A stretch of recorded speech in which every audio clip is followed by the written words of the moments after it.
Shalom Bapak Ibu Saudara yang saya kasih dalam Tuhan. Selamat berjumpa kembali dalam Renungan Harian Sarota edisi Sabtu 10 Desember 2022.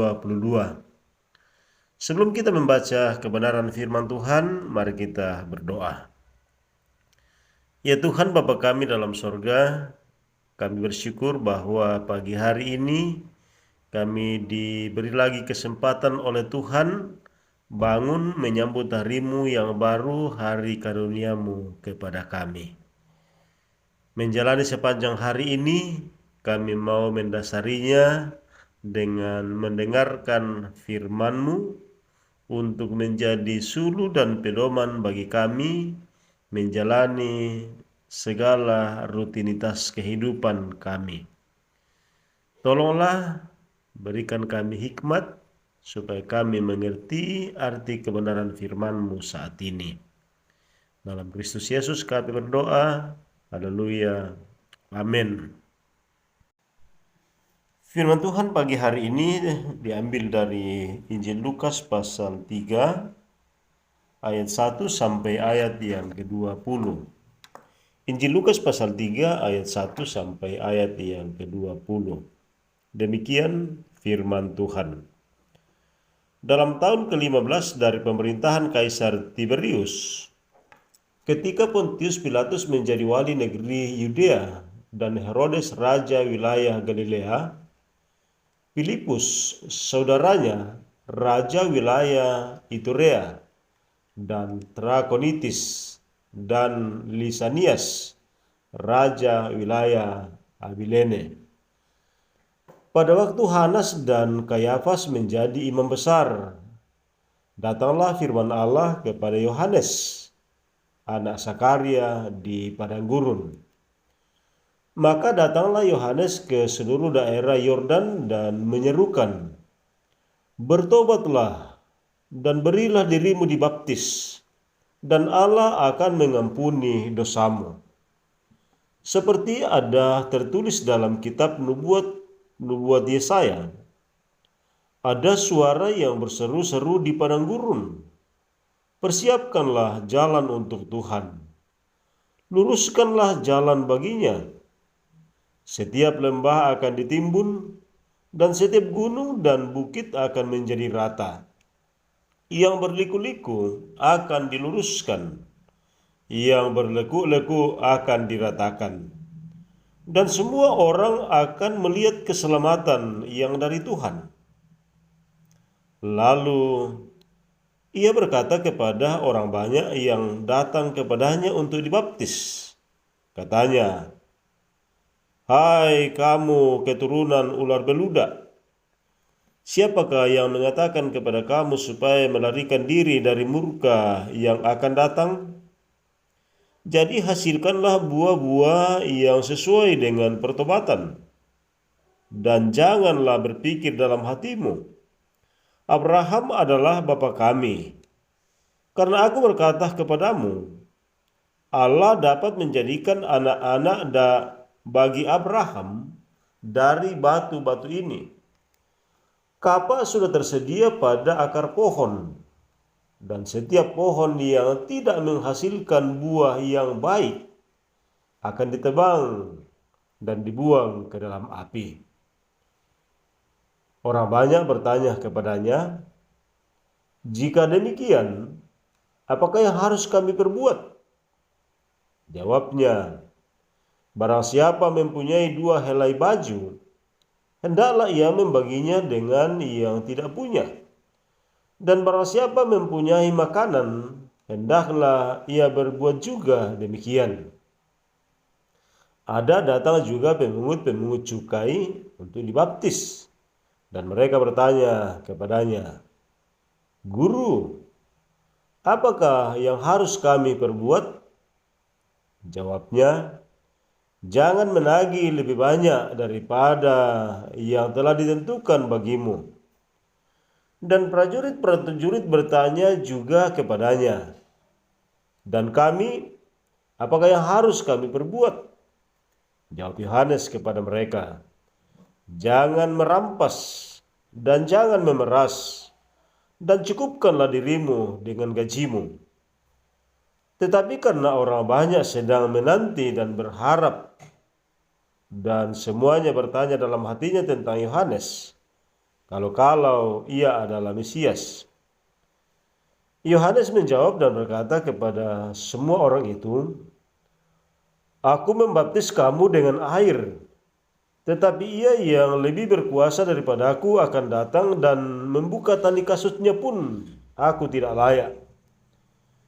Ia akan membaptis kamu dengan Roh Kudus dan dengan api. Alat penampi sudah di tangannya untuk membersihkan tempat pengirikannya dan untuk mengumpulkan gandumnya ke dalam lumbungnya. Tetapi debu jerami itu akan dibakarnya dalam api yang tidak terpadamkan." Dengan banyak nasihat lain, Yohanes memberitakan Injil kepada orang banyak. Akan tetapi setelah ia menegur raja wilayah Herodes karena peristiwa Herodias, istri saudaranya, dan karena segala kejahatan lain yang dilakukannya, raja itu menambah kejahatannya dengan memasukkan Yohanes ke dalam penjara. Demikian firman Tuhan. Berbahagia orang yang mendengarnya dan lebih berbahagia yang melakukannya dalam hidupnya sehari-hari. Amin firman Tuhan. Saudara-saudara, perikop kita hari ini akan kita renungkan dalam sebuah tema buah pertobatan. Buah pertobatan. Saudara-saudara, apa reaksi kita jika suatu kali kita sedang berbelanja di pasar misalnya, atau menjemur pakaian, atau mungkin sedang duduk santai di teras rumah, lalu tiba-tiba ada seseorang datang dan berteriak, "Bertobatlah."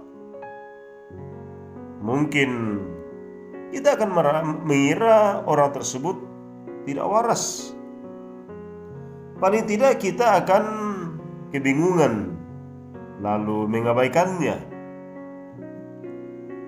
Atau jika kita yang diminta untuk menyerukan berita pertobatan,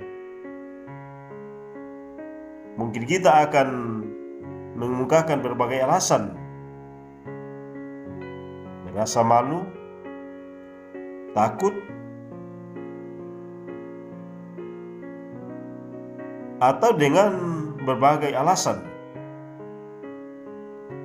Dalam bacaan kita, Yohanes Pembaptis menyerukan tentang berita pertobatan. Ia berseru kepada setiap orang yang ditemuinya di seluruh daerah Yordan demi menyambut kedatangan Yesus Kristus.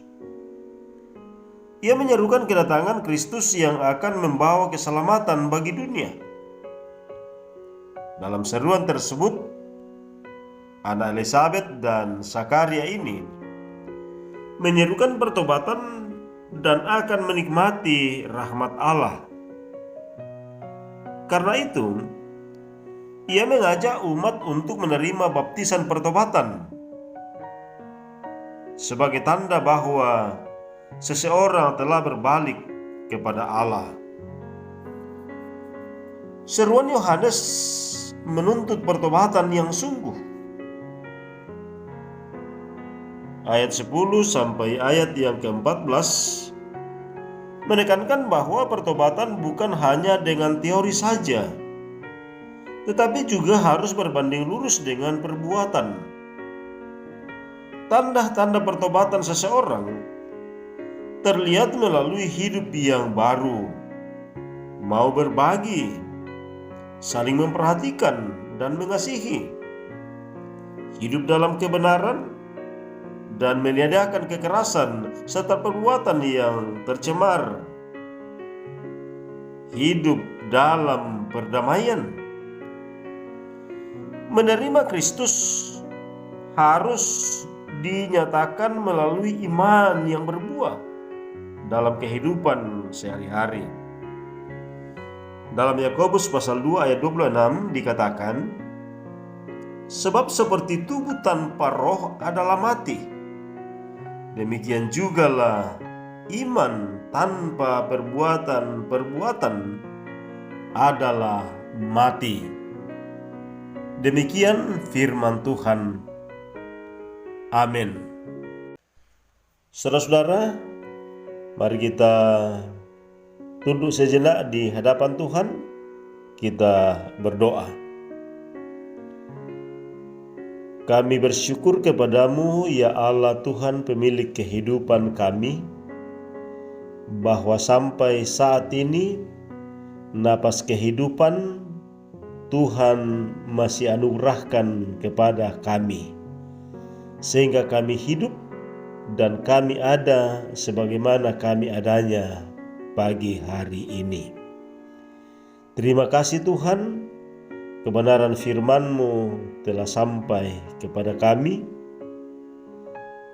Tuhan kiranya memberkati firman-Mu ke dalam kehidupan kami. Tuhan, di masa-masa Advent ini, berikanlah kami hikmat sehingga kami sungguh-sungguh hidup dalam pertobatan, sehingga Tuhan berkenan menjumpai kami dalam penantian. Tuhan Allah Bapa kami dalam sorga, menjalani sepanjang hari ini kehidupan kami serahkan ke dalam kuasa Allah. Tuhan memberkati kami, memberikan kami kesehatan yang baik, bahkan berikan kami hikmat sehingga seluruh perjalanan kehidupan kami hari ini sungguh-sungguh menjadi kehidupan yang berkenan kepada Tuhan. Tuhan Bapa di sorga, kami berdoa buat saudara-saudara kami di mana saja mereka berada yang sedang dalam pergumulan sakit penyakit. Tuhan, sembuhkanlah mereka.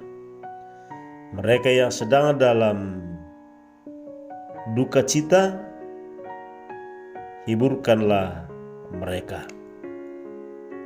Tuhan, kami terus berdoa buat bangsa dan negara kami. Tuhan terus memberkati, karuniakan kedamaian bagi bangsa negara kami. Karena itu pemerintah kami, mulai dari yang tertinggi sampai yang terendah, berikanlah mereka hikmat supaya mereka sungguh-sungguh melakukan tanggung jawab pemerintahan hanya seturut dengan kehendak-Mu. Nama Tuhan yang terus dimuliakan. Inilah kami yang berdoa kepadamu.